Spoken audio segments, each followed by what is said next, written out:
আসসালামু আলাইকুম প্রিয় গাইস, আপনি কিভাবে স্মার্টফোন মানে অ্যান্ড্রয়েড ফোন আপনি কিভাবে বাটন ফোন নোকিয়া করবেন। মোবাইল স্ক্রিনে যে দেখাচ্ছি আপনাদের দেখাচ্ছি সমস্ত এই যে বাটন সমস্ত কিছুতে কাজ করবে। আপনি যেটা ক্লিক করবেন তারপর এটার উপর কল দিতে পারবেন এবং কেটে ফেলতে পারবেন এবং আপনি সমস্ত কিছু দেখতে পারবেন। যেন এইভাবে বাটন ফোন পুরো আপনার পরিবার দেখে অবাক হয়ে যাবে এটা কীভাবে করবেন একটি অ্যাপসের মাধ্যমে। পুরো ভিডিওটি না টেনে লক্ষ্য করে দেখুন। তারপর আপনাদের কী করতে হবে আপনাদের দেখাচ্ছি। যেমন আমি আপনাদের এই মেসেঞ্জারে যে তারপরে আপনাদের এটাকে আমি ডিলিট করে তারপর আপনাদের দেখাচ্ছি কীভাবে এটা সেটিং করবেন। এরপরে আপনি প্লে স্টোরেতে যাবেন। প্লে স্টোরে যেয়ে আপনি এই যে অ্যাপসটি আছে এই অ্যাপসটির লোগোটার দিকে লক্ষ্য করুন।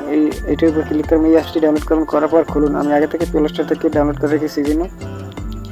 দেওয়ার পরে প্রিয় গাইস এখানে এর উপর ক্লিক করার পরে আপনার এখানে এইটির উপর ক্লিক করবেন। যেমন হোম স্ক্রিন আপনার আগে যে একটা লঞ্চার আছে এটা পরিবর্তন করে আপনি এই লঞ্চারটি এখানে ক্লিক করবেন। যেমন এইটি ক্লিক করবেন, ক্লিক করার পরে এটা হয়ে যাবে। তারপর তোমার এটা অ্যান্ড্রয়েড ফোন বা নোকিয়া ফোনে রূপান্তরিত হবে। এইভাবে আমরা যে কোনো স্মার্টফোন আপনি বাটন ফোনে রূপান্তরিত করতে পারবেন। ভিডিওটি ভালো লাগলে সাবস্ক্রাইব করুন, পাশে থেকে বেল আইকনটি বাজিয়ে দিন। আল্লাহ হাফেজ।